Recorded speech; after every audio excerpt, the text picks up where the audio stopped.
The sun had barely risen when whispers began spreading through the land. John the Baptist, the voice crying in the wilderness, was gone, silenced by a king who feared truth more than God.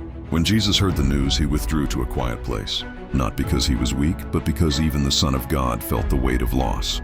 Yet the crowds followed him. Broken, hungry, desperate people came running. And instead of turning them away, Jesus was moved with compassion. He healed their sick and welcomed them close. As evening approached, the disciples grew anxious. "Send the people away," they said. "There's nothing here." Jesus looked at them and replied, "You give them something to eat." All they had were 5 loaves and 2 fish, small, insignificant, not nearly enough. But when Jesus took it, lifted his eyes to heaven, and gave thanks, the little became abundant. Everyone ate until they were full, and 12 baskets of leftovers remained. What felt impossible in human hands became overflowing in God's hands. Later that night, Jesus sent the disciples ahead in a boat while he stayed behind to pray. The sea grew violent, the wind howled, and the boat was battered by waves. Hours passed and fear settled into their hearts. Then in the darkest watch of the night, they saw him, Jesus, walking on the water. Terror gripped them. "It's a ghost," they cried. But Jesus spoke calmly. "Take courage. It is I. Do not be afraid." Peter, bold and uncertain all at once, called out, "Lord, if it's you, tell me to come." Jesus simply said, "Come." Peter stepped out of the boat and onto the water. As long as his eyes stayed on Jesus, he walked on the impossible. But when he noticed the wind, fear overtook faith, and he began to sink. "Lord, save me," he cried. Immediately, Jesus reached out his hand and caught him. "Why did you doubt?" he asked, not in anger, but in love. When they climbed into the boat, the wind stopped.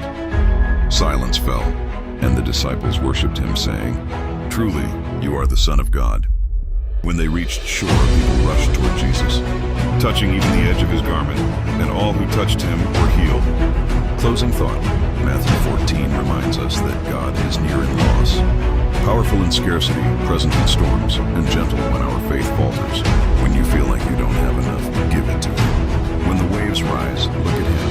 When you sing, cry out. His hand is already reaching when the crowd was large, but the tension was larger. Religious leaders came to Jesus with sharp eyes and harder hearts. "Why do your disciples break tradition?" they asked. Jesus looked past their rules and straight into their hearts. "It's not what goes into a person that defines them," he said, "but what comes out of the heart." With those words, Jesus reminded everyone that God is not impressed by outward religion. He desires inward transformation. "Clean hands mean nothing if the heart is unclean."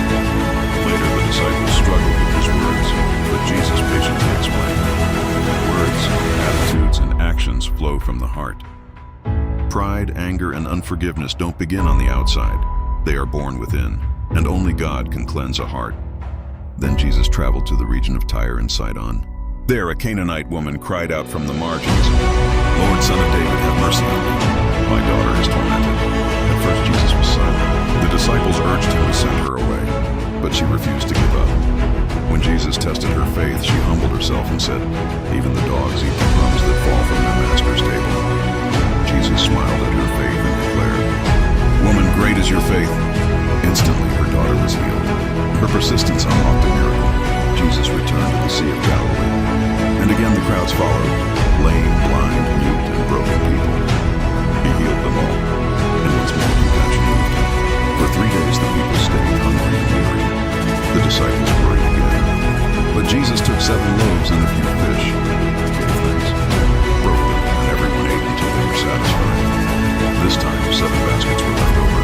Different crowd, same power, same compassion. Closing thought, Matthew 15 teaches us that God looks beyond appearances and straight into the heart.